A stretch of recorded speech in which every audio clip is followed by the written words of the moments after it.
বিদ্রোহী শিবিরে কি এবার সুদীপ বন্দ্যোপাধ্যায়ও মমতা বন্দ্যোপাধ্যায়ের হাত ছাড়লেন? সুদীপ, বিদ্রোহী শিবিরে কি এবার সুদীপ বন্দ্যোপাধ্যায়ও যোগ দিতে চলেছেন এমন একটা জল্পনা ছড়িয়েছে। মমতা বন্দ্যোপাধ্যায়ের কি হাত ছাড়লেন সুদীপ বন্দ্যোপাধ্যায়? বিদ্রোহী শিবিরের সঙ্গে মুখ্যমন্ত্রী বৈঠকের সম্ভাবনা, তার আগেই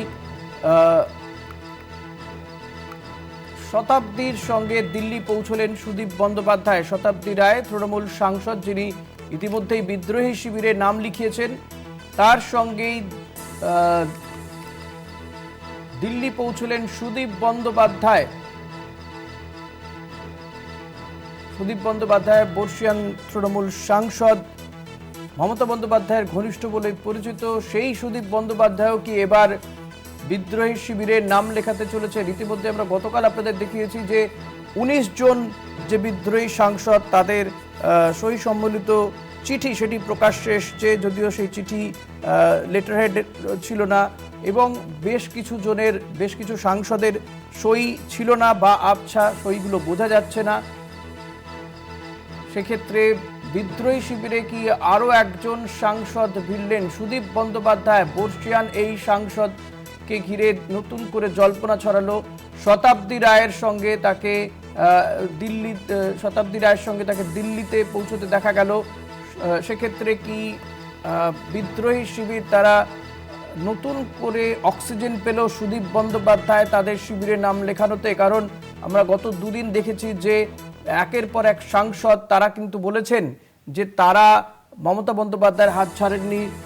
সে শত্রুঘ্ন সিনহা হোক কিংবা প্রতিমা মণ্ডল, কিংবা আমরা দেখেছি যে অভিনেতা দেব বা দীপক অধিকারী, তিনিও বলেছেন যে তারা মমতা বন্দ্যোপাধ্যায়ের সঙ্গে রয়েছেন, অথচ তাদের সই রয়েছে সেই বিদ্রোহী শিবিরে। ফলত বিদ্রোহী শিবিরও কোথাও গিয়ে একটু আশঙ্কার মধ্যে ছিল। এবার সুদীপ বন্দ্যোপাধ্যায় কি তাদের সঙ্গে যুক্ত হতে চলেছেন?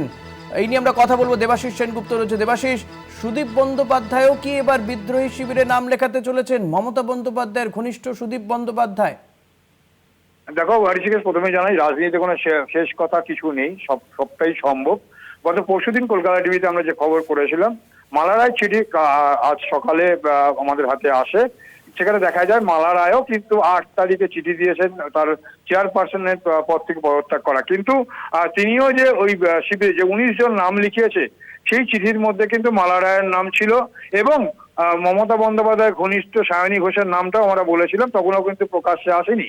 কিন্তু মালা রায় এবং সায়নী ঘোষে কিন্তু সেই চিঠি, বিদ্রোহীদের শিবিরে সেই চিঠিতে কিন্তু তাদের নাম লিখিয়েছিলেন এবং সেই জায়গায় দেখা গেছে পরবর্তীকালে যখন ১৯ জনের নাম আসে, IANS যখন সংবাদ সংস্থা যখন প্রকাশ করে, তখন দেখা যায় সেখানে ১৯ জনের মধ্যে সায়নী ঘোষ এবং মালা রায় আছে। কেন এটাই তাৎপর্যপূর্ণ ছিল, কারণ সম্প্রতি যে নতুন করে যে কমিটি তৈরি করে দিয়েছে মমতা বন্দ্যোপাধ্যায়, সেই কমিটিতে দেখা গেছে মালা রায়কে রাজ্য তৃণমূল কংগ্রেসের মহিলা কংগ্রেসের সভানেত্রী করা হয়েছিল এবং সায়নীকে যুবর দায়িত্ব দেওয়া হয়েছে। সেই জায়গা থেকে তারা কিন্তু পিছু হটেছে এবং বিদ্রোহী শিবিরে তারা নাম লিখিয়েছে এবং চিঠি থেকে তাই প্রশ্ন হচ্ছে।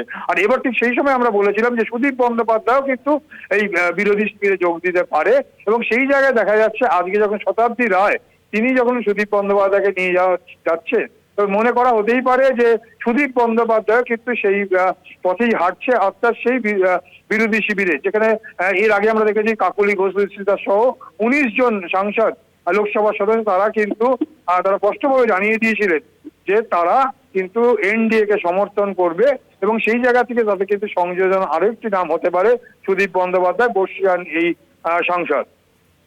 ঋষিকেশ, ধন্যবাদ দেবাশিস। কথা বলছিলাম প্রতিনিধি দেবাশিস সেনগুপ্তর সঙ্গে।